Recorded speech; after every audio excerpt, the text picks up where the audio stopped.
Hola, ¿qué tal? Muy buenas. Hoy también estamos aquí, ya saben, en la calle para empezar este Vaya Noche y para contarles lo que es actualidad en la jornada de hoy. Ya saben que desde ayer tenemos nueva presidenta del Gobierno de Cantabria, María José Sáez de Buruaga, por cierto, la primera mujer que preside nuestra región. Pero no se ha hecho oficial hasta hoy, aunque ayer fuese la votación. Hoy se publica en el Boletín Oficial del Estado y también en el Boletín Oficial de Cantabria se publica la proclamación de María José Sáez de Buruaga como presidenta de la región y también el cese como tal de Miguel Ángel Revilla. Votación ayer en el Parlamento de Cantabria, que contó con los votos a favor de su grupo, el Partido Popular, los 15 diputados del Partido Popular, la abstención del PRC, que es lo que le ha permitido convertirse en presidenta del Gobierno de Cantabria a María José Sáez de Buruaga, ese pacto que había hecho de investidura con el Partido Regionalista, y los votos en contra del Partido Socialista y de Vox. Pero hoy, insisto, es oficial a través de esa publicación en el Boletín Oficial de España y el Boletín Oficial de Cantabria. Y ayer ya les contábamos, al comenzar este tiempo de programa, en este mismo momento, que se había producido, que había tenido lugar la fiesta del PRC, 38ª edición, y que habían decidido hacerla en uno de los municipios pues donde han ganado, donde triunfan, donde están gobernando, y además con todo lo que conlleva y todo lo especial que tiene el municipio de Guriezo. Así que Guriezo el fin de semana, se convertía pues en el escenario de la fiesta del PRC, y allí Miguel Ángel Revilla dijo, no solamente, el secretario general del PRC, dijo no solamente que el PRC volverá a ganar las elecciones, que no es un partido de estos que ha venido para dar la campanada y luego largarse en poco tiempo, sino todo lo contrario, que es un partido ya de largo recorrido, y también que en definitiva le habían dejado un poco como el trabajo hecho o las cosas encarriladas al Partido Popular, a la nueva presidenta del Gobierno de Cantabria. Vamos a ver lo que ocurría en esa fiesta regionalista que tenía lugar este fin de semana en Guriezo. La gente ha demostrado que el partido sigue vivo y precisamente pues mucho más valor que vengan con un día tan demencial como el que hace, a convivir aquí con el regionalismo, con la cantidad de cantantes, de actividades rurales que va a haber que tienen que ver con nuestra identidad, y a comer en hermandad una marmita y a pasar el día como hacemos siempre. Hoy hemos tenido la mala suerte del tiempo, pero la gente está muy animada y el partido sigue, más allá de que hayamos tenido una pequeña derrota electoral. Estamos muy contentos a pesar del día, que ha salido un poquito malo, pero estamos al final, la verdad que muy contentos por la gente que ha venido y por todo lo que se ha movido aquí. Además, el poder estar con todos los compañeros en este año pues ha sido para nosotros un privilegio y un honor que toda la gente de todo Cantabria haya podido venir aquí a Guriezo pues para festejar este día de tradiciones y al final pues de compañerismo, como se está viendo.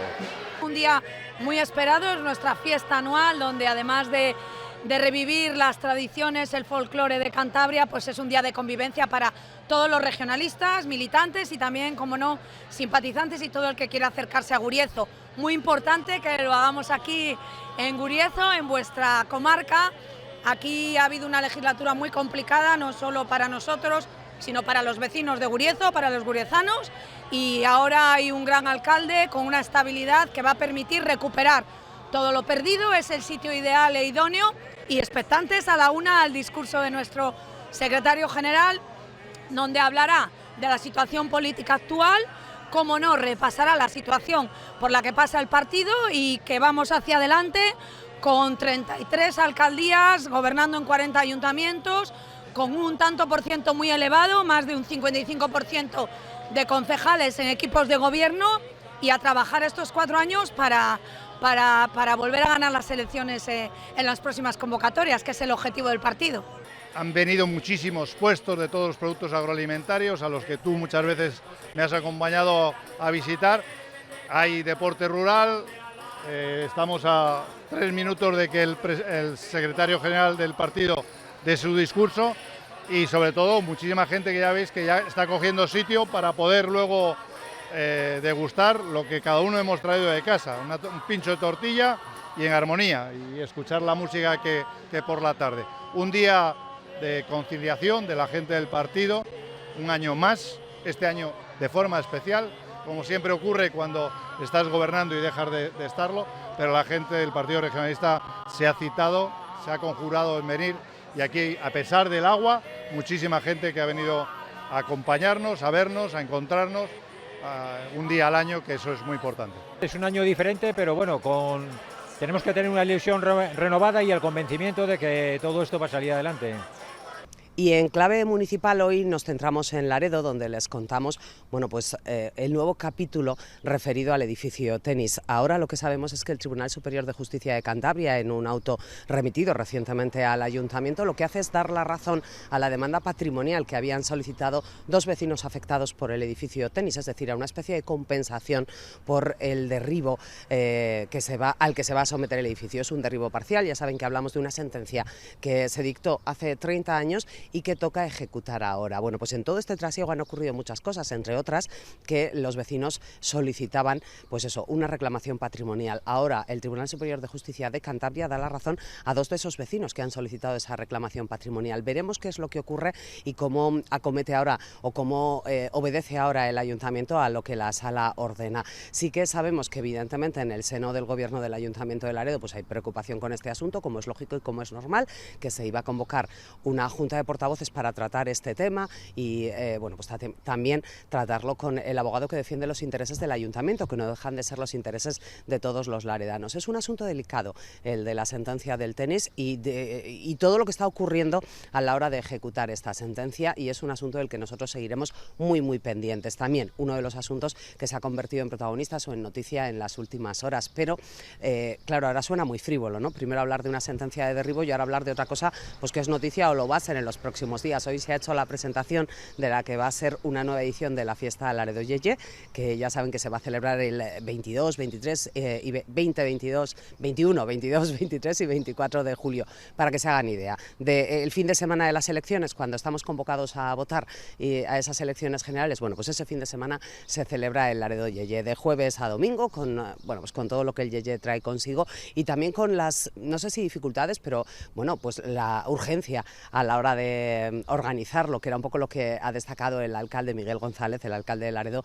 en la presentación de esta fiesta. Uno gana las elecciones, se ha convertido en alcalde y ¡pum!, a la vuelta de la esquina, una de las fiestas más importantes del verano pejino, que es el Laredo Yeye, que empezó así como tímidamente y que ahora se ha convertido en una cita ineludible para todos los vecinos y vecinas de Laredo, o casi todos, y para muchísimos visitantes. Esta noche tenemos aquí en Laredo, buenos invitados, tenemos muchas cosas que ofrecerles, así que no se vayan. Hasta ahora.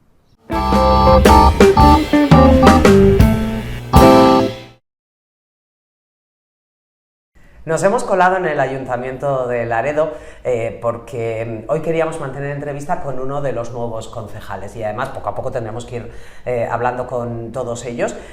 Hoy además se ha presentado así de manera oficial la fiesta de Laredo Yeye, que está a la vuelta de la esquina, que por cierto nos coincide con el fin de semana en el que tenemos que ir a votar. Yo ahí les dejo el dato. Así que está con nosotros el concejal responsable de festejos, entre otras áreas, Alberto Alvarado. Hola Alberto, ¿qué tal? Buenas tardes. Hola, buenas tardes Inés, buenas tardes a todos. Bueno, gracias por abrirnos las puertas del Ayuntamiento, que no del despacho, esta es una sala polivalente, que sí. no es tu despacho, pero, he dicho festejos, eres concejal de festejos, de deportes, me lo tengo que apuntar todavía, medio ambiente, juventud, participación ciudadana y transparencia. Sí, casi nada. ¿No había más?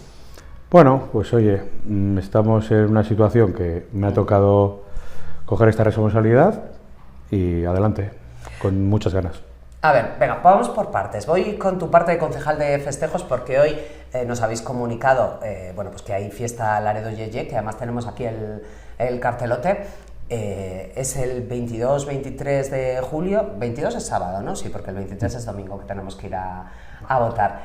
Y claro, esto os ha tocado como muy de repente, ¿no? De repente entramos en el gobierno, de repente, el Yeye, que hay que organizarlo. Sí, hay ciertas fiestas que faltan matices, faltan cositas que organizar y nada, poco a poco, pues cerrándolas, preparándolas y con ellas adelante, claro. El Yeye es una fiesta muy importante para Laredo y tenemos que sacarla adelante como sea, con sus pequeños problemas que han solventados y para adelante. Yo siempre digo, Berto, que las elecciones, lo he dicho, desde el 28 de mayo, las elecciones pillan como muy mal momento, porque pillan justo antes del verano y los veranos son muy potentes y en verano son todas las fiestas, en todos los pueblos hay alguna fiesta, pero el verano en Laredo encima es especialmente potente. Entonces os pilla con mucho trabajo que casi te impide dedicarte a otras cosas.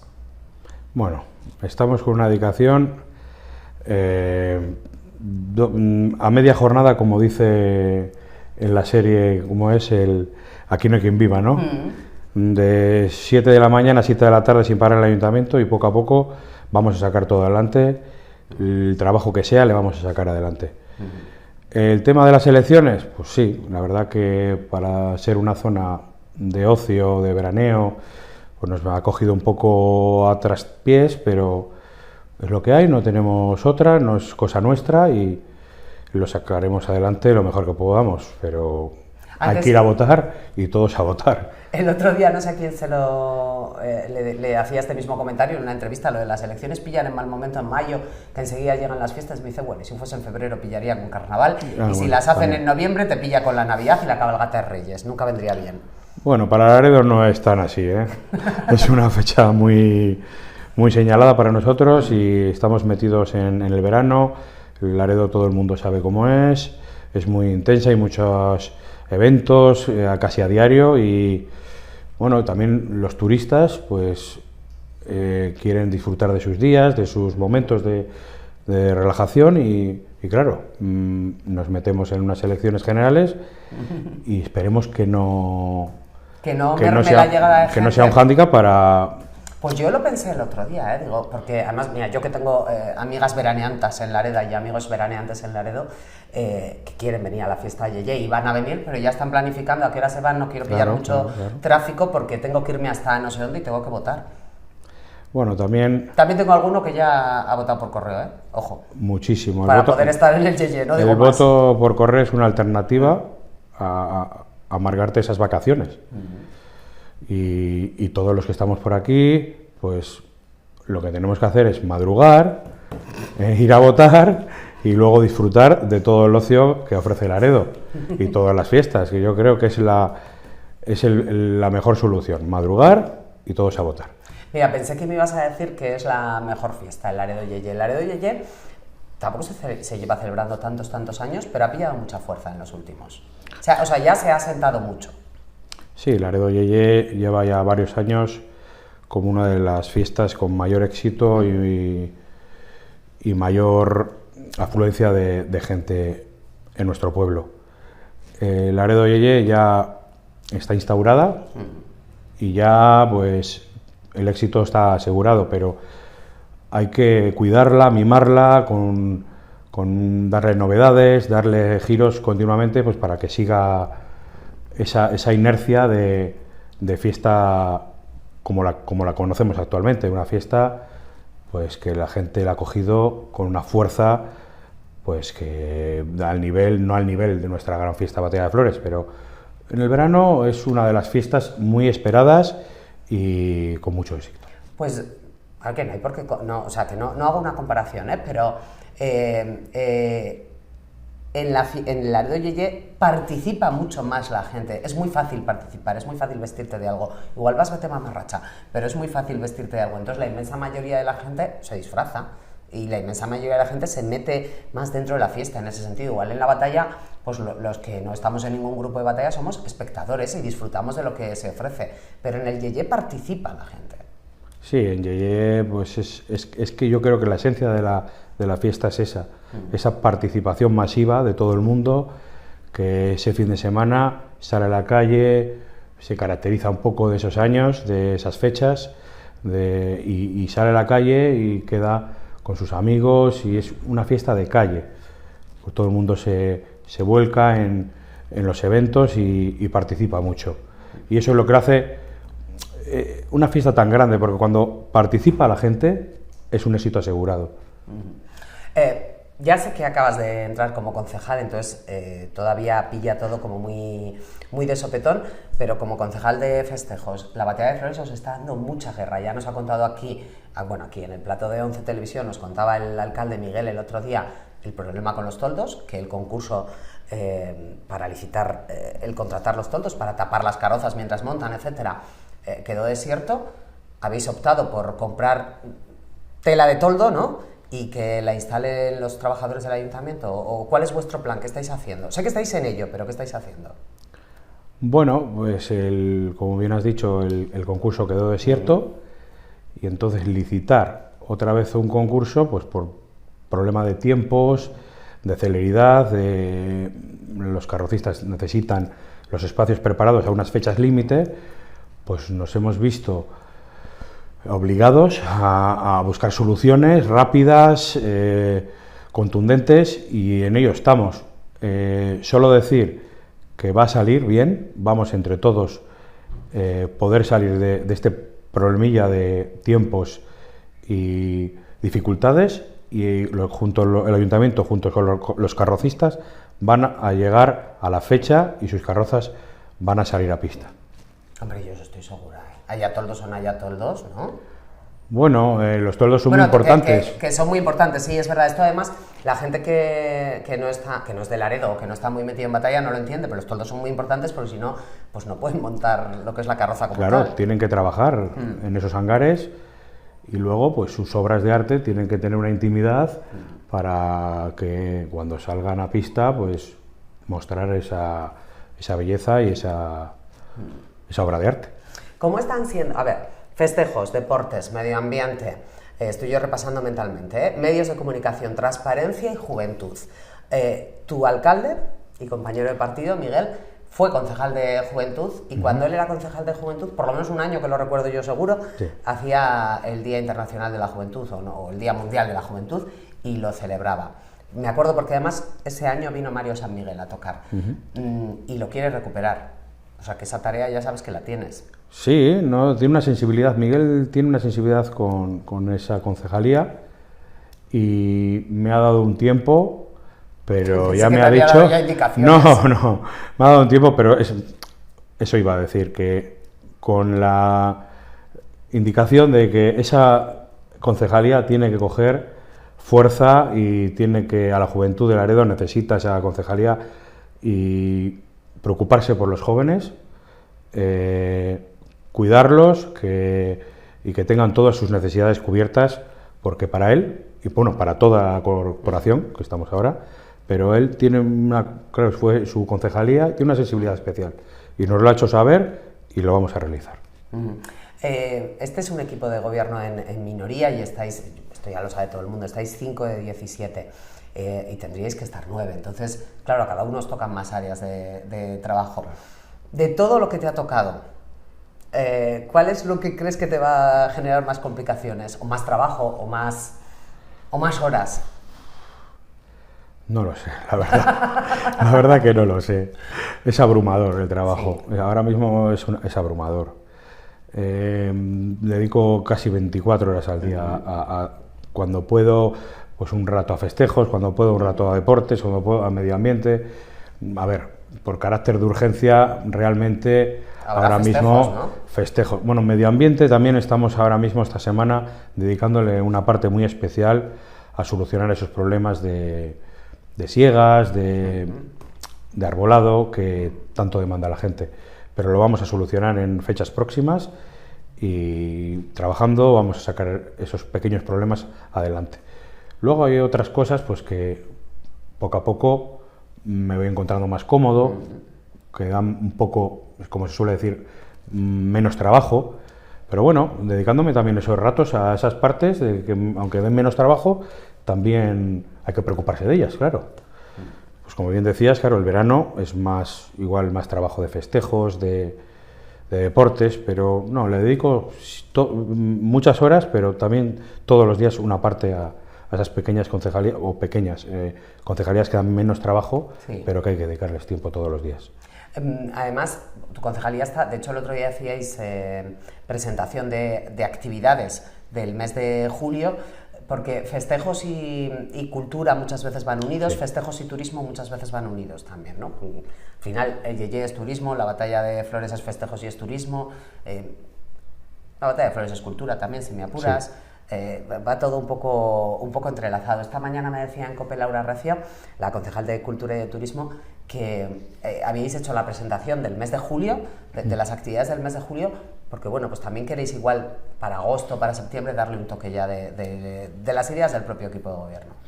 Sí, a ver, necesitábamos un poco tiempos para dar nuestros toques, un poco de lo que pensábamos y lo que creíamos que había a dar un poco de giro. Pero bueno, dado las situaciones, tampoco va a ser un verano de novedades o muy grandes. Va a ser un verano de asentar un poco todos los eventos, de realizarlos, porque, claro, es que estamos teniendo un problema grave con el tema de las subvenciones. Asociaciones que participan en el verano de festejos de Laredo, pues ven que su subvención no llega y no van a poder realizar ese evento. Entonces, estamos un poco a ver cómo solucionamos ese tema. Hay algunos eventos que no van a poder solucionarse porque por cachés, por producción es materialmente imposible realizarlo, porque la subvención es un proceso que va a tardar unos meses en arreglarse, por lo menos. Hasta final de año es probable que hasta las final de año no sean realidad. Sí, a final de año en la subvención del 23 creemos que no va a llegar, entonces, pero hay asociaciones que por esfuerzo propio van a poder esperar y solventar esos problemas de tiempos, pero hay otras asociaciones que su evento, la clase de evento no va a poder. ¿Cuál se nos cae? No sé si se puede contar. Pues de momento no se va a poder contar, pero en breve se va a poder contar porque estamos intentando salvarlo. Es que habrá asociaciones que por el funcionamiento propio, su economía les permita realizar eventos. Las subvenciones sirven para pagar lo que se ha hecho el año anterior. Entonces habrá asociaciones que tienen caja y que pueden hacer, y hay otras que no, que dependen de recibir el dinero por lo hecho el año anterior para poder hacerlo lo de este año, ¿no? Entonces se complica un poco la cosa. Tenéis muchos frentes abiertos, ¿eh? Muchísimos. Este pasado fin de semana también te estrenabas de manera oficial, digamos, como concejal de deportes. Bandera de Laredo y campeonato regional de traineras. Estoy hablando de memoria, yo de deportes pincho mucho, ¿eh? Sí. Bandera de Laredo, campeonato regional de traineras y un poco de mal tiempo. Que eso vino un poco salió mal. un día, esperábamos, tenía que haber sido un día bonito, pero la climatología no nos jugó una buena pasada.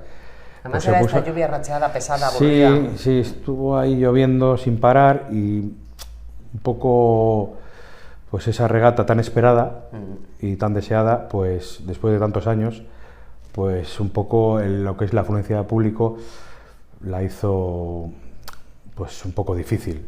Pero bueno, lo que es la parte deportiva fue un espectáculo pues digno de ver. Las embarcaciones, parece que a ellas no les afectaba la climatología, remaron, bueno, el mar estaba bien, ¿eh? O sea, hacía mal tiempo para nosotros, pero no tanto para remar, ¿no? Sí, para remar, quitando un poco en la primera baliza, el resto estaba muy bien. Pero tú eres de remo, ¿te gusta? Sí, bueno, remé en mis años. No lo sé. Un poquito. Vale. Había hecho mucho esfuerzo, además, el Club de Remo de Laredo por traer el campeonato regional, porque en su momento había habido problemas con la balización y entonces, bueno, pues estaban como contentos de que la federación hubiese apostado por Laredo otra vez. Sí, la federación siempre ha estado a disposición, su presidente Víctor, y luego en Laredo, pues Cristóbal, Fernando, pues han trabajado muy duro para llevar esta regata a cabo y ha sido tal el éxito que esperemos que pronto, como se habló un poquito por encima, pues venga el Campeonato de España a Laredo. ¿Sí? ¿Tú crees que eso va a ser una realidad? Sí, lo vamos a intentar. Ojalá. Estáis en un gobierno de coalición, entonces hay que ajustar el programa del Partido Popular con el programa de Hola Cantabria, pero tus objetivos en todas estas áreas, algo que tengas así metido entre ceja y ceja, que digas, bueno, yo antes de irme, esto lo tengo que dejar asentado. El Día de la Juventud, porque te lo ha mandado Miguel, pero además de eso... Pues programa, como se suele decir. O sea, cumplir lo prometido al electorado y hacer un Laredo pues con fiestas y con deportes y pues más un poco cuidado y estructurado para que no haya este tipo de problemas. Un poco de gestión para evitar todo esto, porque es dificilísimo poder trabajar con esas adversidades de licitaciones, de pequeños márgenes de tiempo. Es casi, claro, que si fechas con los toldos, yeyes que con fechas, pues entonces un poco solventar eso y trabajar pues, con unas garantías, con unas relajaciones, que las asociaciones estén contentas, pues es un poco trabajar en armonía y con rigor. En contra de lo que a veces se dice, la gente somos muy de quejarnos en general. Yo en concreto, no sé si es porque como me toca contarlo, yo creo que en Laredo se hacen muchas cosas. Sí. Y en toda la zona oriental, de verdad que creo que se hacen muchas cosas. Todas no son del gusto de cada uno, pero yo creo que hay muchas propuestas. Pero en tu cabeza también está, porque el verano en Laredo es tremendamente potente, pero en tu cabeza también está aumentar la oferta del invierno. Tú además que eres hostelero, que conoces la necesidad de eso, de desestacionalizar, ¿no? De que haya algo en invierno que también me atraiga a la gente o que obligue a los laredanos a salir a la calle. Está dentro de nuestro pensamiento de lo que es el verano en Laredo se nos queda corto. Entonces, nuestro principal pensamiento es un ensanchamiento de ese verano. Más que a largos plazos de inviernos, empezar humildemente con un ensanchamiento del verano, con los meses de septiembre, que son cada año meses muy bonitos. Cada vez hay más gente en septiembre. Junios, es un mes de luz y de comienzo de verano que todo el mundo le gusta. Pues empezar por esos meses ensanchando el verano. Luego, el invierno, pues hay un montón de actividades. En invierno, carnavales, en octubre están las fiestas de la cerveza. Pues claro que vamos a estar ahí. Pero nuestro principal apuesta un poco es... Empezar el verano antes y acabarlo más tarde. Sí, yo creo que va a ser por ahí. Solo falta que acompañe el tiempo. Berto, que muchas gracias por haber estado con nosotros en la primera entrevista que hacemos en 11 Televisión, pero que sin duda habrá muchas más. Y la primera entrevista en todas las televisiones que he tenido. Bueno, ves, para todo hay una primera vez, hombre. ¿A que no ha sido tan terrible? Bueno. No he tenido yo un invitado que no haya querido repetir, no vayas a ser tú el primero, haz el favor, ¿eh? Bueno, te prometo que repito. No te queda otra. Berto, gracias. Gracias a vosotros. Una pausa y ahora enseguida continuamos.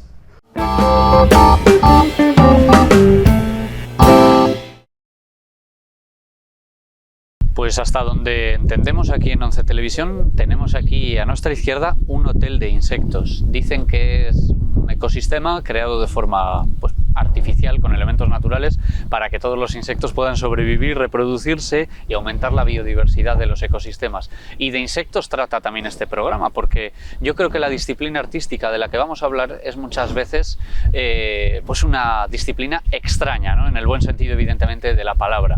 Tenemos por aquí a un invitado de lujo con el que me gusta abrir esta temporada, y es Plaf, rapero, cantante, graduado en música. Graduado en música, sí señor.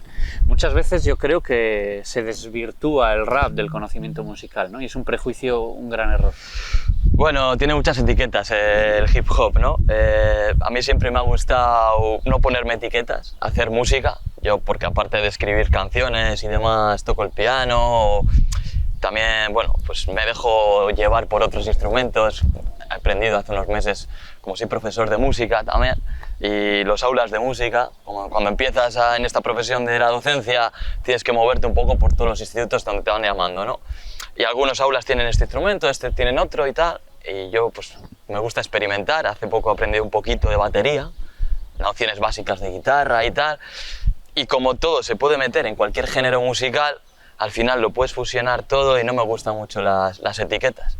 Pero bueno, el hip hop sí que es cierto que por mucha gente que lo hace... Es la rama insecta de la magia, por eso empezábamos con esta... de la música, que también es magia, por cierto.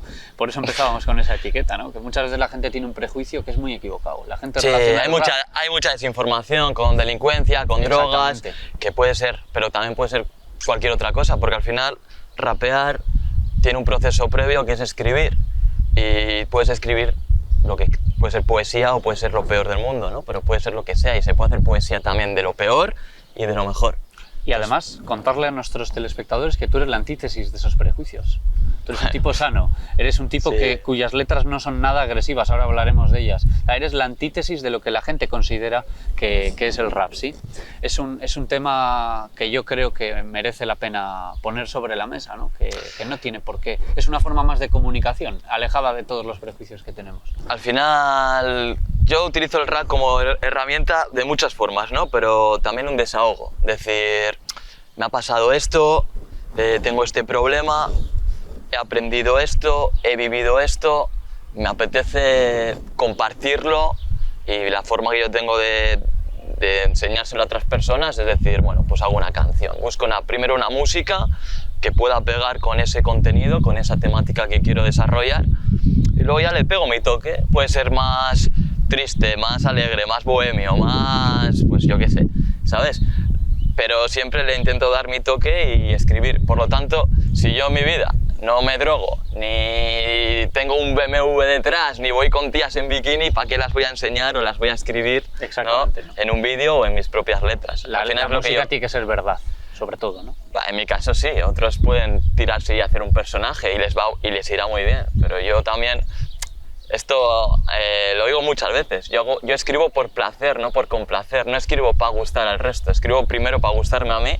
Y si tengo la suerte de que alguien se siente identificado, sea uno, sean 100, sean 1000, maravilloso, pero me tiene que gustar a mí, ¿no? Acabas de decir una cosa, yo escribo por placer, no por complacer. En los tiempos que corren de autocensura, de búsqueda de principios muy determinados en las piezas artísticas, etc., ¿cómo enfrenta un artista como tú, que tiene una cantidad de suscriptores enorme en redes sociales, etcétera, cómo enfrenta esa censura actual, ¿no? Hacia ciertas tendencias, pues muchas veces ideológicas? A ver, yo escribo y no estoy pensando en quién lo va a escuchar, ¿vale? Entonces, que alguien me quiera tachar de que hago esto, que hago, no me suele pasar, ¿eh? Además, creo que soy un afortunado porque sí que es verdad que tú expones algo a internet y estás expuesto a que todo el mundo critique, opine, te destruya o te anime, ¿no? Y tengo la suerte de que ya sé que aunque tengas 900 mensajes positivos y tengas uno negativo, tendemos a fijarnos en el negativo, ¿no? Pero antes sí, antes me lo tomaba más a pecho, decía, joder, lo que me han dicho, tal, no sé qué, igual sí que es cierto, tengo que cambiar esto. Pero ya son muchos años escribiendo, yo ya voy a mi bola. Ya me dicen algo y pienso, a ver, en frío, a mí me ha gustado, creo que me he sentido realizado y he expresado lo que quería decir. Que digan lo que quieran, si yo me siento bien, adelante. Y el que me quiera censurar y decirme, aquí no vas a actuar, aquí no te vamos a escuchar, aquí no te vamos a pinchar, pues bueno, pues ya lo hará otra persona y si no, pues mira, lo he puesto yo en mi casa y lo he disfrutado, ¿no? Mira, Plaf, en 11 Televisión estamos, bueno, seguimos la actualidad local, regional y por supuesto nacional, y hay una polémica que ha llenado pues, estos últimos días los muros de Facebook de Colindres, concretamente, y de Laredo, y es una protesta que lanzabas como canción sintiéndote, creo recordar que decía la canción, extranjero de tu pueblo. Ese es el título que le he querido dar a la letra, o sí, a la canción. Sí, a ver, no tenía pensado hacer nada, es más, tenía una instrumental que es súper sencilla, es un pianito, repite un loop todo el rato, no para de repetirse, y yo empecé a escribir algo, pero en plan, reivindicación hacia mí, yo escribo sin esperar nada a cambio. Eso iba a ser lo que yo quería desarrollar. Pero luego me empecé a hacer una bola con lo de que aquí no se me dan oportunidades y en otras partes sí, que me parece un poco triste, porque joder, es decir, actúo más veces en el pueblo vecino o en la Capi de Cantabria que en mi propio pueblo, ¿no? O a lo mejor vas por la calle y los chavales te animan, te felicitan, vas por otro pueblo, te felicitan, pero luego los que tienen peso para poderte subvencionar, para poderte contratar, y no hablo de aspectos privados sino públicos, pasan de ti, o sinceramente no sé si desconocen que yo hago música, porque nunca he tenido esa aprobación de nadie, por lo menos en mi pueblo me refiero. Pero fíjate, tú eres el único artista, hasta donde entiendo, de la zona que tiene canciones que pasan el 1.000.000 de reproducciones en redes sociales. Ya, pero también piensas que el destino, el target, ¿no? La gente que te escucha igual es muy joven. Yo sé que... Y no llegas de esa forma quizás a estos... No lo sé, a ver, yo entiendo que, por ejemplo, ahora que soy profesor, voy a un instituto en Cantabria y ya me ven pasar por la puerta los chavales y todos no, pero un gran número me reconoce y alucinan y muchas veces me preguntan, ¿pero qué haces aquí? ¿Qué pinta el rapero al que escucho todos los días dándome clases de música? Claro, ¿qué vas a hacer una actuación? No, que voy a ser tu profesor de música. Claro, chavales alucinan y te voy a poner un parte. ¿Eres de los profesores que meten caña o eres un tío enrollado con los alumnos? Bueno, es que igual digo una cosa aquí y luego me dicen otra, los que lo vean. A ver, ¿tú cómo te consideras? No, a ver, yo tengo... ¿Pones negativos a diestro y siniestro? Tengo un límite de paciencia. A ver, lo de ser joven, hacer música en este género, ¿no? En rap, en hip hop, que lo escuchan los chavales y tal, es un arma de doble filo, porque los chavales te ven como un tío enrollado, pero muchos quieren traspasar esa barrera y ser tu colega. Y claro, en un ambiente de disciplina, en clase... Lógicamente. Además, en el instituto, no es primaria, secundaria, los chavales están con las hormonas revolucionadas y están a liarla y a pasárselo bien y no aprender. Que yo también he sido chaval y lo entiendo. Pero te pasas la mitad de la clase, si no es más, mandando callar, pidiendo por favor que un poco de silencio para poder enseñarles, dar la clase. Y bueno, pues a veces es complicado, ¿vale? Porque no eres un señor mayor que les pega 4 gritos, igual te ven con más respeto, como si fuera su padre, me ven como un hermano mayor. Entonces, bueno, al final es eso, estás en clase, enseñas tu música, pero rapéate algo, tal, no sé qué, no, que hoy vamos a aprender yo qué sé, a los compases compuestos y simples, lo que sea, ¿no? Y está guay, pero es a lo que voy. Los chavales del instituto y quizás jovencitos de la universidad o que empiezan a trabajar, que están hasta los 25, hasta los 30 años, pues son los que me escuchan.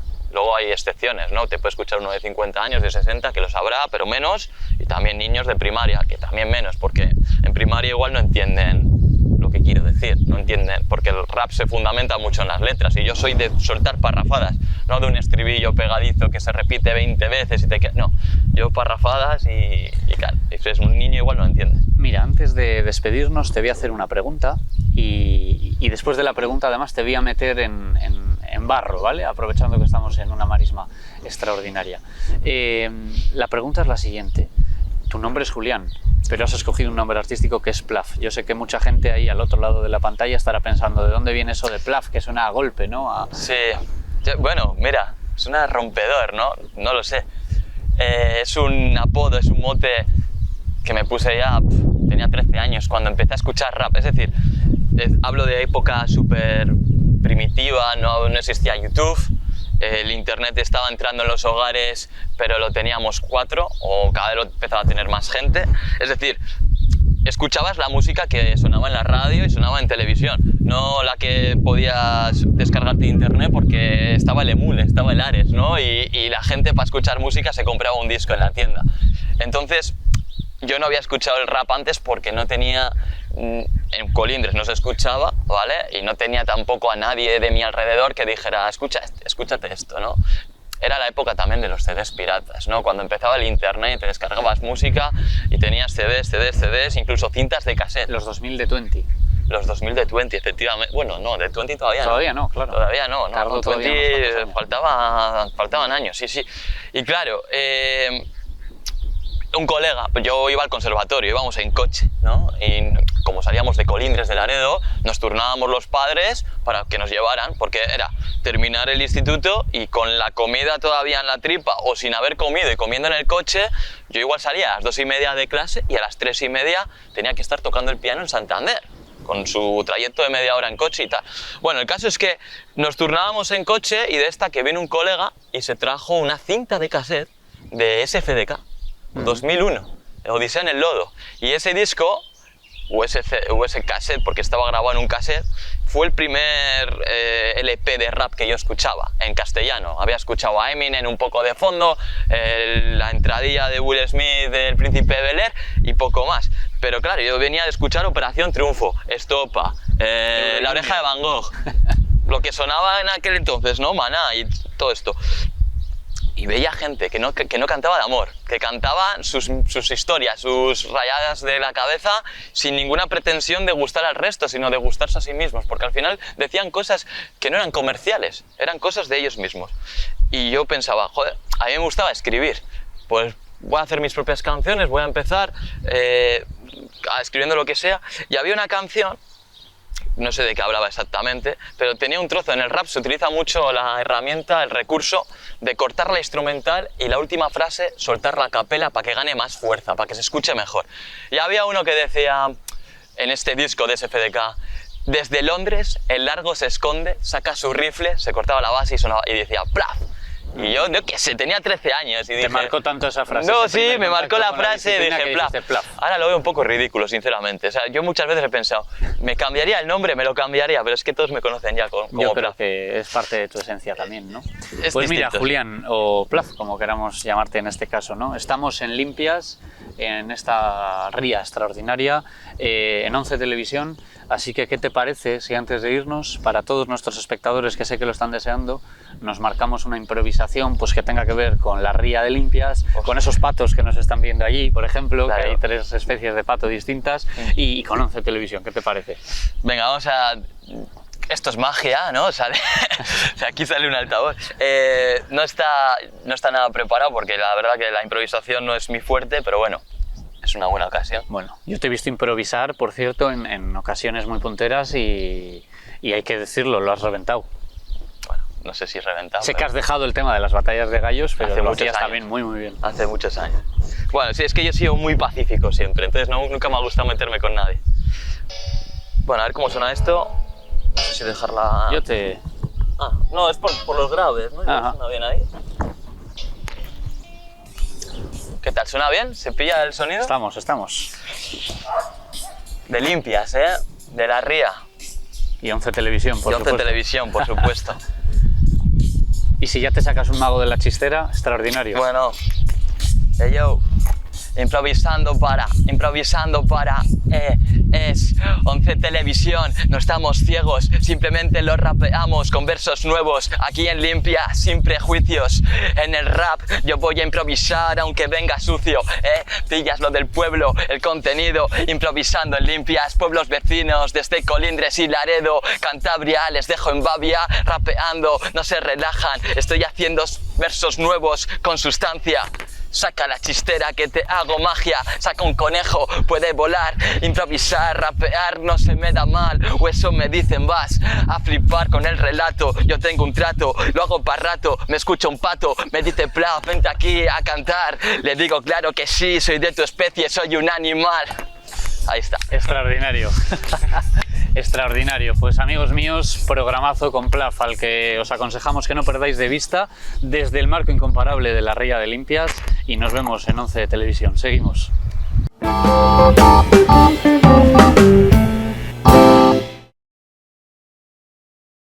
Nos hemos acercado hasta la Escuela Oficial de Idiomas, que ya saben que es una de las sedes, bueno, Laredo es una de las sedes de los cursos de verano de la Universidad de Cantabria, de hecho la sede principal donde empezó todo, y la inmensa mayoría de los cursos se desarrollan aquí en la Escuela Oficial de Idiomas. Y estos días, hasta el jueves, está teniendo lugar un curso sobre creación literaria fantástica, y una de las ponentes dentro del curso, no la directora del curso, pero una de las ponentes es Espido Freire, y le hemos pedido que nos atienda y ha sido tan maja que ha dicho que sí. Hola, ¿qué tal? Muy buenas tardes. ¿Qué tal? ¿Cómo estás? Un curso sobre creación literaria, mira, ya hilo con lo que estábamos hablando fuera de cámara. ¿Hay tanta gente que quiere aprender a escribir? Bueno, en realidad aquí más que en creación literaria nos estamos centrando en Laredo en el estudio de lo fantástico, de lo maravilloso, de la literatura fantástica y también de la ciencia ficción. Pero mientras este curso se desarrolla aquí, en Santander yo dirijo uno de creación literaria y aquí sí que te puedo dar datos que ratifican que efectivamente el interés por aprender a escribir o por saber escribir mejor va en aumento. Empezó hace unos pocos años, aproximadamente 10, se ha ido intensificando y cada vez además tenemos más fórmulas como los másters, los estudios de posgrado o los cursos de verano que permiten que haya un aprovechamiento y un certificado de ese aprovechamiento. ¿La literatura fantástica es para adultos o es solo para público joven? La relacionamos siempre más con público joven. Eso es una característica particularmente española, en la que lo fantástico ha quedado en el cuarto de los niños, en el cuarto de los jóvenes. Pero, ¿qué ocurre? Eso que eclosionó sobre todo en los 90, hace que los que eran jóvenes en los 90 seamos adultos ahora, incluso ya más que adultos, ya tirando a viejunos. Y, por lo tanto, hemos arrastrado con nosotros en esa edad cierta fascinación por lo fantástico. Es verdad que no consumimos fantasía de la misma manera que lo hacíamos en la adolescencia o en la juventud, pero sí que se ha incorporado dentro del gusto general, incluso audiovisual, series, etcétera, etcétera, la presencia de lo sobrenatural. ¿Qué pasa? En audiovisual seguimos consumiendo principalmente productos extranjeros porque rodar bien lo fantástico es muy caro. Entonces, muchas veces, aunque hay algunos casos, falta el sello Hollywood, digamos. Bueno, piensa en Los Otros, por ejemplo, que es audiovisual fantástico por excelencia, ¿no? O cualquiera de las obras premiadas en los Goya, en los que hay un elemento sobrenatural. Pero bueno, aunque somos muy buenos en efectos audiovisuales y también lo somos en máscaras, maquillaje y caracterización, lo cierto es que gran parte de ese campo de acción tiene lugar fuera de España. En literatura ocurre algo parecido. Gran parte del consumo de fantástico que tenemos ahora mismo proviene de traducciones y también está muy centrado en jóvenes y en jóvenes adultos. Pero, ¿no se produce literatura fantástica buena de calidad en España? Sí. Lo que ocurre es que continúa siendo, por parte sobre todo de la distribución editorial, minoritaria. Mientras que cuando viene desde fuera, la mayor parte de las veces los grandes sellos sí que se animan a publicarlo porque viene ya con el marchamo del éxito internacional. O sea que igual fallamos en la promoción, digamos. No, fallamos en, como siempre, en lo económico. Es decir, fallamos en la inversión. La literatura, ¿cuáles son los errores más comunes que se cometen en la literatura fantástica? La ruptura del pacto con el lector. Es decir, partimos de una premisa y esa premisa se rompe a lo largo de la historia. Es decir, el lector deja de creerse el mundo imaginario. Eso por un lado. Por otro lado, la copia, es decir, la emulación o la falta de originalidad. Ya, lo que ha funcionado para esta historia, lo que ha funcionado se repite. Y por otro lado, en muchos casos, la obligación de que aquello que nos ha funcionado como autores forme parte de una saga o de una línea en la que el autor muchas veces no crece lo que podría crecer. Es decir, muchas veces el éxito es enemigo del propio autor. Pero... es que es una pregunta como muy obvia. ¿Cómo se construye una historia de fantasía? A mí me parece, en mi absurda cabeza, o mi cabeza que es como muy racional, me parece mucho más fácil crear una historia sin elementos sobrenaturales que una historia con elementos sobrenaturales. Tienes como dónde basarte en una historia sin elementos sobrenaturales, ¿no? La vida. Depende del autor y también depende de tu procedencia. Como periodista, tú te alimentas principalmente de lo cotidiano y también de aquello que es palpable y que responde al quién, al cómo, al cuándo. Dentro de lo fantástico introduces el elemento de la sorpresa. También como periodista te encontrarás muchas veces con historias que son increíbles y con historias que de hecho si las convirtieras en novela nadie se las creería. Sí. La realidad no está exenta de fantasía y de hecho incluso la reacción humana y las emociones humanas, que es en último lugar en lo que nos basamos los autores que sí que tratamos lo fantástico, muchas veces son inexplicables. Lo fantástico es aquello que la ciencia en algún momento descubrirá y fijará, pero un par de siglos antes. Y sigue habiendo misterios que son incomprensibles, por ejemplo el amor y la atracción, por ejemplo la muerte, por ejemplo la motivación de la violencia, por ejemplo la casualidad, por ejemplo las premoniciones, las intuiciones y también en muchos aspectos la locura. Entonces estos elementos que son cotidianos y que son muy palpables, puedes poco a poco tallarlos o trabajarlos para convertirlo en lo fantástico. Y después hay personas que funcionamos de una manera un poco distinta a la que tú estás describiendo, que me incluyo porque... más imaginación, sí. Más que imaginación es una interpretación lateral de la realidad, es decir, que estamos bien por una predisposición o bien por ejercicio, yo ya no sé distinguirlo. Jugamos siempre al ¿y si? ¿Y si? ¿Y si de pronto esa silla levitara? ¿Y si de pronto esa pared me hablara?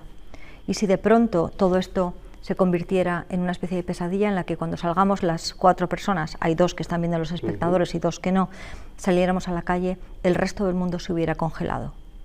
¿Cómo reaccionarías? ¿Cómo reaccionaríamos nosotros? ¿Nos pondríamos a repoblar el planeta? O por otro lado, ¿cómo sobreviviríamos en el día a día? ¿Qué haría con nosotros la soledad, con nuestra cabeza, con nuestra mente? ¿Podemos relacionarlo con algo que últimamente hayamos vivido? Posiblemente sí. y a partir de ahí se va construyendo a través del Easy distintas opciones más o menos realistas, más o menos fantásticas y que, bueno, pues al final están al gusto del propio escritor. Los autores de literatura fantástica, los que creáis literatura fantástica, ¿usáis vuestros propios miedos para crear una historia? Yo te diría que cuando era más jovencita y por lo tanto tenía menos experiencia vital y necesitaba ser más autorreferencial, tener una base más inmediata, sí que los usaba. Y usaba además miedos que no eran exactamente míos, pero que me daban miedo que me dieran miedo.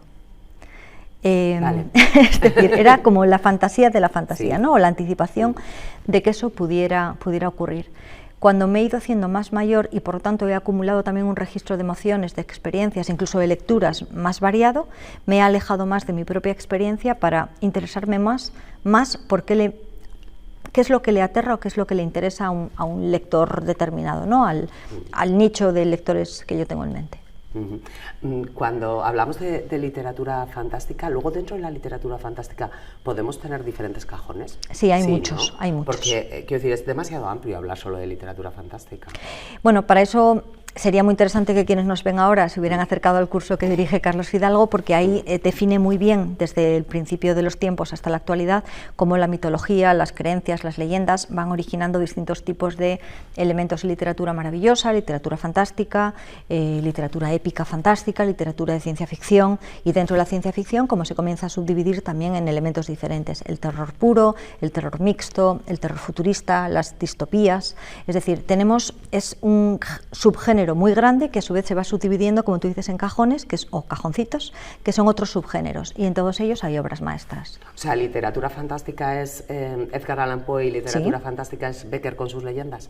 Sí. ¿O con Becker ya me he pasado mucho? No, con Becker no te has pasado. Estamos dentro de lo fantástico maravilloso. Pero también Frankenstein lo es. Pero también Gonzalo de Berceo lo es en algunos casos. Pero también parte de la mitología griega lo es. Y también lo es Ray Bradbury, por ejemplo. Y también lo es cualquiera de los textos que han dado origen a una serie tan popular como es Juego de Tronos. Y también lo es gran parte de la corriente que hemos vivido ahora de zombies. Y también lo es decir, todo aquello que no entra dentro de lo costumbrista o de lo realista va a contener en mayor o menor medida elementos de lo fantástico. Y esa fantasía o ese elemento irreal, bueno, pues los filólogos lo clasificamos hasta el infinito, ¿no? Somos como los entomólogos de la literatura. Estás poniendo hueco. ¿Tú crees que la literatura fantástica está bien valorada? ¿Está justamente valorada? En España, en nuestro entorno, por ejemplo, posiblemente no, aunque eso esté cambiando. Es decir, es uno de estos casos que pasa mucho con el subgénero, en el que tiene un gran apoyo popular, pero continúa siendo vista en la periferia por la crítica literaria, también por quienes se encuentran dentro de la academia y por lo tanto hacen o bien tesis o bien artículos sobre este tema, y por supuesto con lo que consideramos que pertenece al canon universal o al canon nacional. Pero como te digo, eso está cambiando, y está cambiando porque, por ejemplo, en algunas de las obras de Camilo José Cela encontramos elementos fantásticos. ¿En Cela? Sí. Cela no solamente es la colmena. La familia de Pascual Duarte. Bueno, tampoco ahí encontramos mucho elemento maravilloso, pero Mazurca para dos muertos, sí. Y Madera de Boj también. Y lo encontramos también en Ana María Matute. Por ejemplo, bueno, lo encontramos en muchos ámbitos en Ana María Matute, que fue una gran defensora del cuento maravilloso, pero lo encontramos particularmente en La Torre Vigía y en Olvidado Rey Vudú. Y lo encontramos también en García Márquez, en la que hablamos del realismo mágico, que no deja de ser un elemento fantástico en la realidad, y lo encontramos en Juan Rulfo, que no es español, pero sí escribe en español, y en Horacio Quiroga, y lo encontramos en tantos otros autores contemporáneos que no escriben necesariamente o solo fantástico, es mi caso, pero que en muchos casos derivamos hacia lo maravilloso o hacia lo que podríamos entender como irreal. A mí me gusta la literatura fantástica, que igual ha parecido que no, pero ¿es un género que se puede aprender a apreciar? Sí, todos los géneros se aprenden a apreciar. Que en un inicio podría tener una barrera, como consumidor de literatura, podría tener una barrera. Como lector, sí, lo como de consumidor de literatura ¿No me da un miedo. No, bueno, sí. como lector. Yo a veces lo empleo, como la idea del consumidor. El consumidor tiene mucho que ver con buscar lo siguiente, engancharse a la novedad. Lo que ocurre es que, claro, la literatura casi siempre lo que pide es un consumo lento, es una degustación, pero bueno, nos entendemos. ¿Se puede aprender a valorar o claro, apreciar? Una persona que a priori sea reacia, diga, no, yo es que todo lo que se salga de lo normal, a mí esto no me va a gustar. Bueno, yo esta mañana he tenido un debate con una de mis alumnas acerca de la literatura histórica y comentaba que a ella que la llevaran muy atrás en el tiempo, por ejemplo en la época medieval, no. ¿Por qué? Porque se desgajaba de lo que ella consideraba importante, que es lo que le rodea, es decir, no era capaz de vincularse con algo que no fuera muy concreto. Entonces, los lectores que son así, da igual su edad, no van a disfrutar ni con histórica ni con fantástica. Y es muy probable que tampoco con romántica, sino que buscarán un tipo de literatura muy cercana a los hechos. No todo el mundo tiene por qué valorar todo, tenemos preferencias, pero sí que es verdad que hay un porcentaje muy importante de lectores que no se acercan a ella por prejuicio y que quizás a través de un contexto y a través de, bueno, pues de medios que sean más sencillos como el audiovisual podrían acabar acercándose a ella. O sea que tenemos todavía prejuicios. Muchos, sí, muchos. Sí. Bueno, y de los escritores acerca de la literatura comercial, de quienes escriben literatura comercial respecto a los clásicos, de los lectores en general acerca de aquello que todavía no se han aproximado. Casi todos nos sentimos más a gusto con aquello que ya conocemos. Y más allá de lo que no conocemos está el prejuicio. Pero ese es un comportamiento muy infantil, ¿no? Lo de sentirnos a gusto con lo que ya conocemos y no querernos salir de él, lo que nos da seguridad. ¿Estás hablando de política? Consumo esto que ya es que me gusta y de aquí no salgo. Claro, sí, es muy infantil, pero es la sociedad en la que nos movemos y también es muy humano. ¿Y qué autores de literatura fantástica te han inspirado a ti o te gustan a ti aunque no te hayan inspirado? Yo, como buena filóloga o como filóloga a secas, tiendo siempre a mirar hacia los clásicos y dentro de los clásicos encontramos a Shakespeare, encontramos a una trilogía muy importante que es Jane Austen, Emily Bronte y Virginia Woolf. Sí, pero, bueno, ¿qué pinta Jane Austen en todo esto? Jane Austen escribe La abadía de Northanger. ¿A qué ahí te ha sorprendido? Pues sí, porque no la consideraría nunca dentro de la literatura fantástica. Yo soy muy austiniana, me gusta mucho. Pues Jane Austen no escribe romántica, escribe sátira y escribe también algunos inicios de fantástica. Y en esa fantástica y en el uso de lo fantástico es heredera directa, te va a sorprender también, de Cervantes. Claro que es el Quijote. Sí. El Quijote es la sátira de la fantasía. Pero si no tiene perfectamente interiorizado aquello que se leía, en el caso de Cervantes, novela de caballería, y en el caso de Jane Austen, novela gótica, no podrían escribirlo. Jamás habría hecho esa conexión. ¿Has de venir a algún curso? Tengo que venir al curso. ¿Cuál es el perfil? Mira, que era mi siguiente pregunta. ¿Cuál es el perfil de gente que se apunta, por ejemplo, a este curso de literatura fantástica? Muy variado. Son adultos, porque es algo que pedimos. Tienen vínculos, obviamente, con el entorno. Hay un arraigo regional y por otro lado muchos son repetidores, es decir, ya saben a lo que vienen o por lo menos tienen confianza en los profesores y los directores de curso y a partir de ahí lo que te den. Y también tenemos gente que está muy interesada por la temática y que por lo tanto lo que le importa es aprender más de esa temática. ¿Qué es el elemento común? Aficionados a la literatura, muchos de ellos aspirantes a escritores, con tiempo libre, por lo menos estos días, y con una capacidad de plástica de aprendizaje muy grande. Me has dicho una cosa fuera de cámara que me ha llamado mucho la atención, que es que no hace falta ser imaginativo para ser un escritor, que no hay que tener mucha imaginación, y a mí me parece imprescindible. Yo lo pienso y digo, bueno, pues si yo tengo que escribir un libro y contar una historia con un comienzo, con un desarrollo, con un final, desarrollar unos personajes que les pasen cosas y que a alguien le apetezca enterarse de esa historia, tendré que tener imaginación. Porque para contar mi vida, que es un peñazo, no la cuento. Esa es una creencia muy común, pero está equivocada. De hecho, gran parte de los éxitos literarios del momento son autoficción, en los cuales tu vida, que no interesa a nadie, se convierte en una novela que interesa a mucha gente. No, la imaginación es solamente una cualidad. Es más importante la constancia y es más importante la curiosidad. ¿Todo el mundo puede llegar a escribir bien? Todo el mundo puede llegar a escribir mejor. Y luego ya está el nivel experto o profesional y está el nivel genio. ¿Tú crees que que ha crecido el interés de la gente por aprender a escribir? Cada vez hay más gente, cada vez en los concursos, en los certámenes literarios, por ejemplo, de relatos cortos, cada vez hay más participación. Sí hay premio. Sí, eso es cierto. está muy condicionado, por lo tanto, al importe y también a la fama. Sí, existe un interés hay mayor. Escuelas de escritores. Sí, ya te digo, yo dirijo 2 másters. Claro que hay escuelas, algunas mejores que otras, pero todas ellas muy frecuentadas, si no, no se mantendrían. Ha habido un aumento del interés por lo literario y por aprender a escribir, como por todos los procesos. Es decir, cómo cocinar, cómo componer, cómo construir tu propia maceta, cómo hacer macramé, cómo... Estamos en un momento en el que nos hemos desvinculado por gran parte de nuestro trabajo de determinados procesos que antes resultaban más naturales, y también hemos desmitificado que solamente unos pocos tenían acceso a según qué cosas. Ha ocurrido con el deporte, ha ocurrido con elementos como por supuesto la literatura, pero también ha ocurrido con la costura. Y muchos de esos vienen alentados por fenómenos relacionados con la televisión, en las cuales los programas de talentos han hecho que fijáramos nuestra atención acerca de distintas habilidades, y también vienen muy empujados por lo que se percibe como rentable. En los últimos años ha sido habitual el que se dieran las listas de autores más vendidos y también de cuánto se ha ganado con una novela determinada. Por lo tanto, algo que antes era un delirio o era una fantasía, se convierte en una posibilidad económica. Tampoco es ajeno a esto el hecho de que haya mayores facilidades para la autoedición. ¿Es tu 6º año consecutivo con la universidad? Bueno, no sé si consecutivo, pero 6º año que colaboras con la Universidad de Cantabria. ¿Tú estás a gusto aquí? Sí. ¿Funciona bien? Funciona muy bien. Funciona bien la organización y el sistema, los alumnos responden muy bien y luego es muy agradable estar aquí.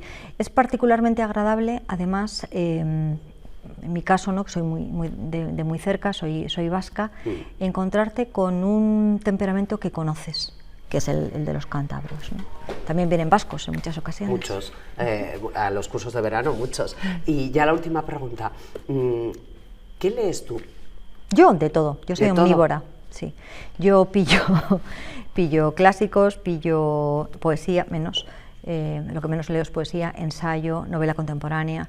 Leo muchos inéditos, en parte porque soy jurado de un buen número de premios y por lo tanto me llegan textos que no han sido, o se supone, que no han sido publicados hasta ahora, y también leo alumnos, a veces, muchas obras en potencia, que son los TFMs o los proyectos de algunos de los alumnos de los másters. Entonces, tengo relativamente pocos prejuicios, aunque algunos tengo, y procuro leer también novedades que sé que no me van a gustar o que no me van a entusiasmar, pero... ¿Para opinar con conciencia? Y para comprender mejor el mundo literario, el mundo editorial, la industria editorial como tal, porque si no tiendes a quedarte, como hemos comentado antes, en tu propia burbuja y por lo tanto a perder contacto con una lectura mayoritaria que no tiene por qué ser la mía, pero que es interesante conocer. Luego ya que me guste más o menos, pues es otra cosa. Espido Freire, muchísimas gracias porque te hemos pillado a la salida del curso, por habernos hecho este huequito y haber estado este rato con nosotros. Es un placer. Muchas gracias. Hasta cuando queráis. Hacemos una pausa, venga, nosotros continuamos ahora enseguida a la vuelta de Publi.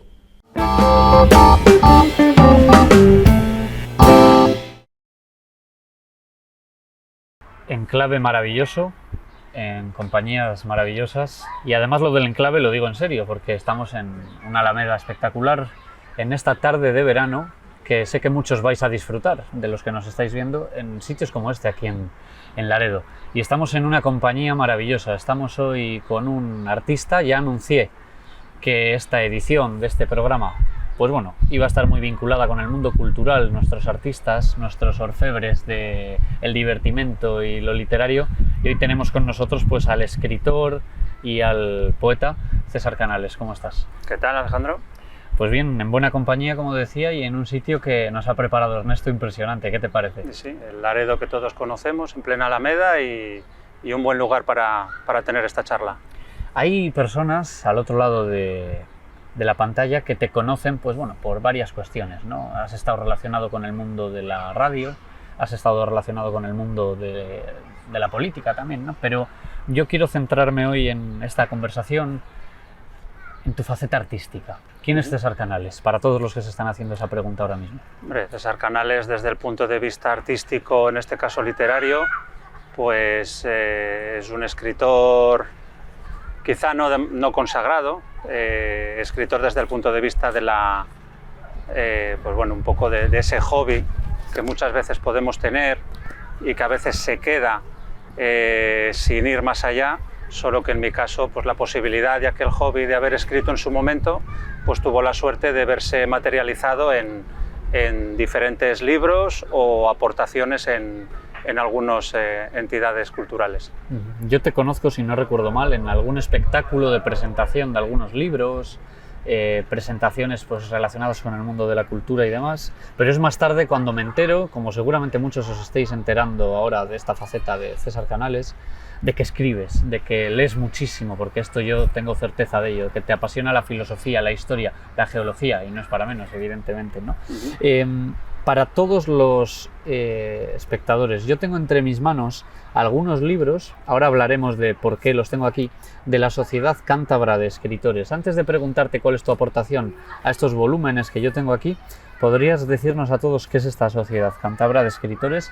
¿Qué aporta o cuál es su funcionamiento? La Sociedad Cántabra de Escritores, a la cual pertenecí durante varios años, pues tiene el objetivo de aglutinar a diferentes autores de Cantabria y de alguna forma tener la oportunidad de poder pues publicar. De hecho, algunos de los autores pues han publicado, otros ya consagrados también pertenecen a la Sociedad Cántabra de Escritores. En mi caso pues tuve la oportunidad de contribuir a diferentes libros pues bueno, en los cuales participábamos algunos de los autores que estábamos en la Sociedad Cántabra, y que va variando con los años en función de la temática. Entonces, pues es un poco la contribución, la forma de participar, y también la Sociedad Cántabra de Escritores con este tipo de libros lo que sirve es para hacer divulgación de, bueno, ya no solo de la lectura, sino también de autores cántabros. ¿Y en esta Sociedad de Escritores os retroalimentáis también con críticas constructivas entre las personas que se apuntan a esta cuestión? ¿O? Sí, solíamos tener además charlas porque la diferencia que puede existir, aunque se escriba de una misma temática, al final pues hay autores que o bien se encuentran más cómodos escribiendo desde el punto de vista de la poesía, desde el ensayo, como era mi caso, o otros directamente con narrativa más propia literaria, más cuento, más historia. Y bueno, eso lo que te da es un margen de posibilidades de poder elegir qué forma quieres utilizar a la hora de escribir, qué es lo que se ve en estos libros. Tengo 4 volúmenes, como decía, ¿en los 4 has colaborado? Sí, correcto. Mirad, esto no sé si es obra de magia, sé que algunos lo estáis pensando porque me lo dicen vuestros pensamientos, pero justo he cogido este libro que se llama Mares, ¿no? Que es una recopilación pues, bueno, de relatos y poemas de autores cántabros, como decías, pero justo he ido a la página 99, que es donde está la aportación de César Canales a esta obra, ¿no? Casualidades de la vida que nos encontremos en Laredo, una persona de limpias, como es César, que estemos grabando la entrevista en Laredo y que curiosamente la aportación que hace, y os juro que esto ha sido casualidad, es la panchonera y el mar, ¿no? Y que hagas una mención explícita a Laredo en la introducción del relato.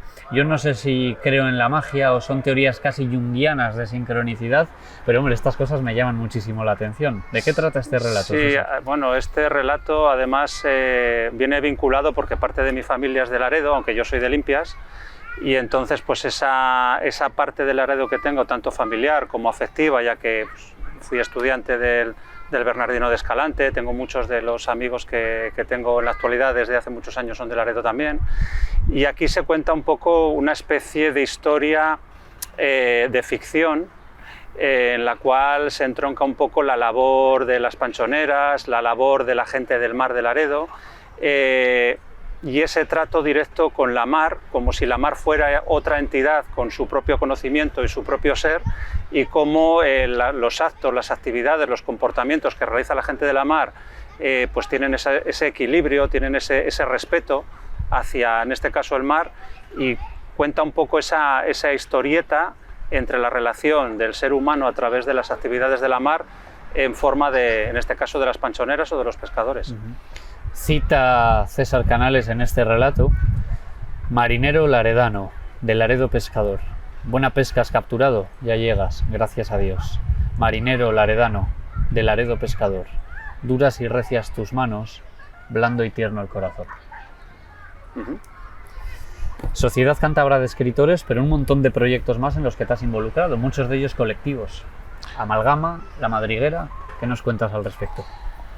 Pues son proyectos en los que, por un lado, bueno, con el objetivo que tenían, por ejemplo, el de Amalgama, que era el de contribuir al banco de alimentos, pues cualquier ocasión es buena para contribuir a algo de tipo social, y ahí fue toda una experiencia, además contigo como, pues, un poco como coordinador de todo aquel trabajo.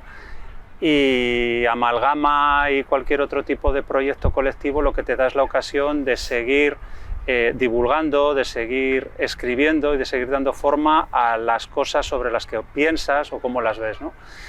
En el caso que me decías, el otro, que es el de La Madriguera, ese estaba más vinculado a toda esa experiencia que tuvimos durante esas semanas de confinamiento durante la primavera de 2020, que es en lo que se centró la publicación de la... De ahí el título también, ¿no? La Madriguera, personal, ¿no? Que nos formamos en nuestra casa durante la pandemia de la COVID, ¿no? Y ahí fue un poco el enfoque de cuál fue la experiencia vital de cada uno durante ese periodo tan crítico.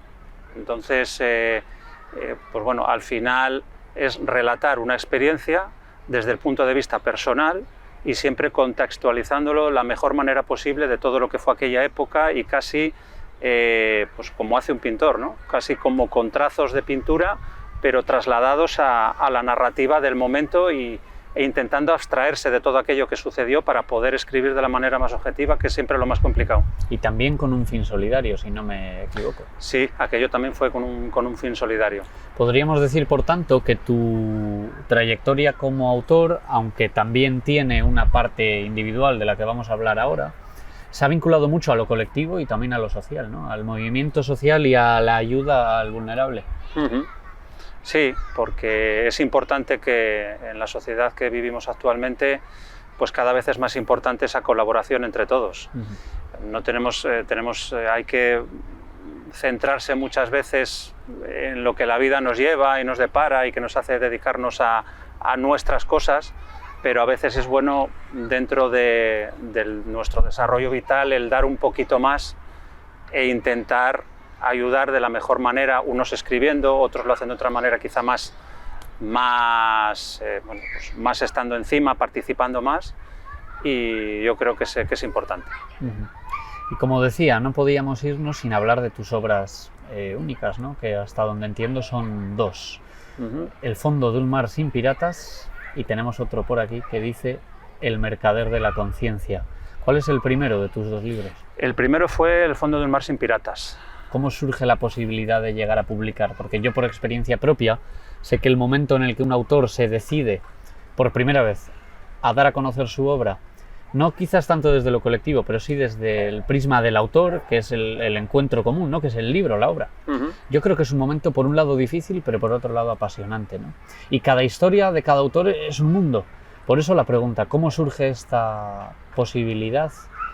¿Y qué es lo que te motiva a llevarle a los espectadores tu obra en ese fondo de un mar sin piratas? Pues surge primero desde la incertidumbre desconocida, porque algunos de los textos de ambos libros son textos escritos pues unos años, algunos de ellos hasta 3, 4 y 5 años antes de que se publicaran. Por aquel entonces yo aportaba también con textos en una asociación en Bilbao que se llamaba Escríbele, donde a través de esa asociación conocí también a Manuel Palacios, que era un autor que vive en Seña. Sí. Y él me habló de esa asociación Escríbele, en la cual se contribuía con textos en los cuales luego podías ver escritos en una publicación que ellos sacaban. Manuel había publicado ya anteriormente en una editorial en Bilbao, que era Tercer Milenio, se llamaba, y nada, me puso en contacto con esa editorial. Lo que hicimos es pues bueno, llevar un poco los textos que yo había realizado a lo largo de tiempo, y nada, me propusieron que me lanzara a publicar, pues porque veían que podía ser, pues bueno, podía salir un trabajo bastante coherente y bastante decente, cosa que a mí me llamó la atención y eso un poco me sirvió de empujón para atreverme, pero ya lo digo, desde la más incertidumbre total, Y como mentalista intuyo que la experiencia fue muy buena, muy positiva, ¿no? Porque vino enseguida, no tardó en aparecer un segundo volumen que por lo que veo es El Mercader de la Conciencia. Sí, El Mercader de la Conciencia apareció ya 2 años después, en el 2009, este es del 2007, y en el 2009 ya había, pues bueno, ya estaba definido un poco más las temáticas. En el primer libro las temáticas se repiten más o menos en ambos, ¿no? Es un poco el paso del tiempo, la experiencia personal en determinados lugares. Lugar común en la literatura. Lugar común, está claro, ¿no? El paso del tiempo, y ya no sobre todo el paso del tiempo en sí, sino los cambios que sufren los espacios que conocemos a lo largo del tiempo. Muchas veces la melancolía no surge por un recuerdo que tenemos de hace tiempo, sino de un recuerdo en un lugar que actualmente no existe o es diferente. Entonces, cuando un lugar donde hemos tenido muchos recuerdos ha desaparecido como tal, pues muchas veces eso te genera una melancolía que muchas veces te lleva a escribir para recuperar esas vivencias, esa memoria, y estos libros tratan un poco de eso, ¿no? Y de diferentes lugares de la zona de la comarca de la Son, de Laredo, de Limpias, del Valle de Soba, pero siempre también algunos de ellos con el enfoque que a mí siempre me ha gustado darle a algunos poemas que narran lugares, que es un poco el punto de vista geográfico. El tratar de definir o describir cómo son los lugares desde el punto de vista de su geología, de su paisaje, de su vegetación, de sus gentes, todo eso es también un punto que a mí me ha servido, pues por mi vinculación como licenciado en geografía que soy, pues me ha gustado también aportar. En cuanto a lo que hablabas de los recuerdos, podríamos decir que entonces tu poesía es el insecto, el ámbar, ¿no?, de tu memoria. Sí, es una manera de siempre tener localizado un punto de encuentro al que volver para poder volver a recordar esos lugares que hoy en día no podemos ver. Mira, César, nuestros espectadores lo saben, ya nos han visitado